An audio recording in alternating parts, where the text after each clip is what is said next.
Hey everyone, welcome back to the channel. Today we're going to talk about the Sony 35mm 1.4 G Master.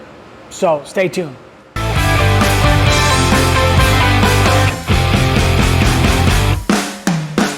Hey everyone, welcome back to the channel. Today we're going to talk about the Sony G Master. It is the 1.4 35mm G Master.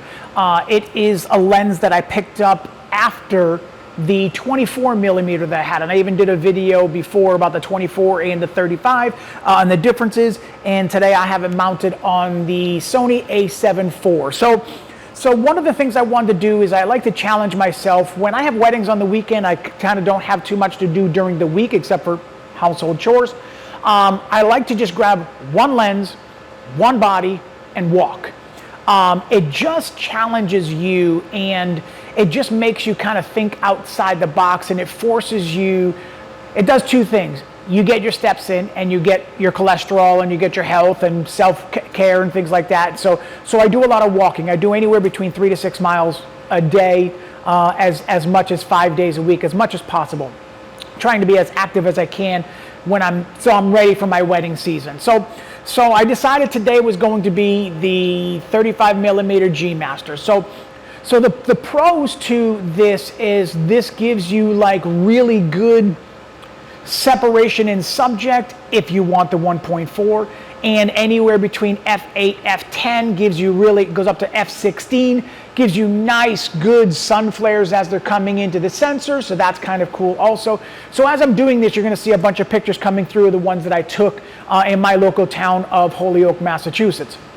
So it's an old historical town, beautifully place in order to go and see lots of brick buildings and graffiti and cool stuff like that. So I wanted to challenge myself. I did find myself every once in a while, depending on where I was, being just a touch too close.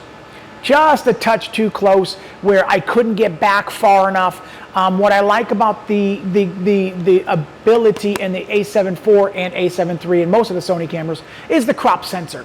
So I hit that one button and my 35mm turns into 1.5 magnified, and I get a little bit closer. But the drawback is when you're working with a prime, you can't get back any further. So there was a couple of spots I couldn't get back far enough to kind of get into the full frame. Very rare does that happen.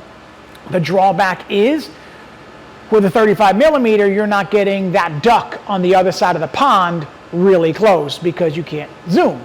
So there's pros and cons to everything, but what it does is it causes me to think and instantaneously make a decision on the best way to compose that image. Now, I love the 24, I love the 35.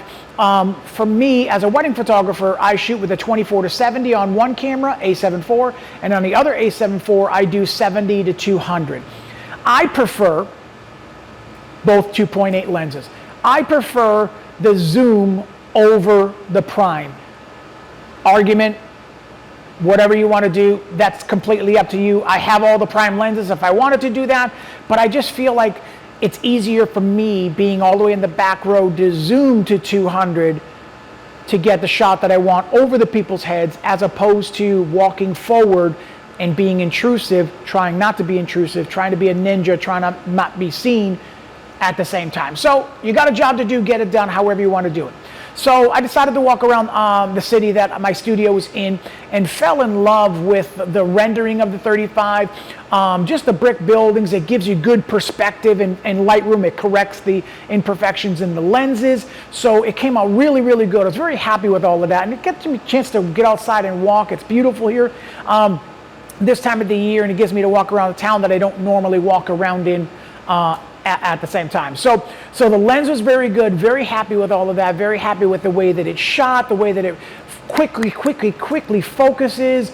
I loved every part about it, and for me it's all about the angles. It's not just about always shooting the building straight on, it's always shooting the building from the corner perspective, just to kind of give a little bit of dynamic to that.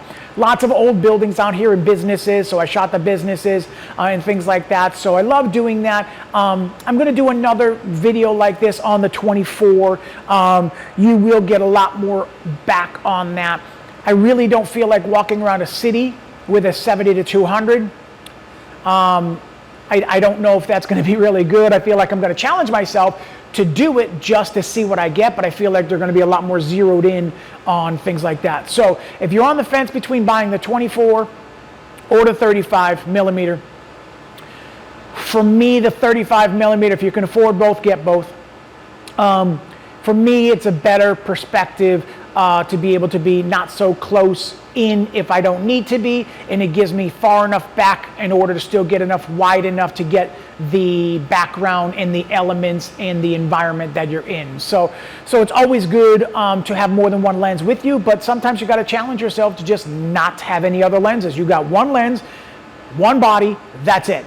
Go and get what you can get. So as the pictures are going through, hit that like button, hit the subscribe button, and if you're on the fence with buying the 35, I feel like it will be worth it in the long run, and you will be happy in the long run. Now, can you get an aftermarket one? Can you get a third-party one? Yes. That's completely up to you. This is just about the Sony 35mm 1.4 G Master from Sony.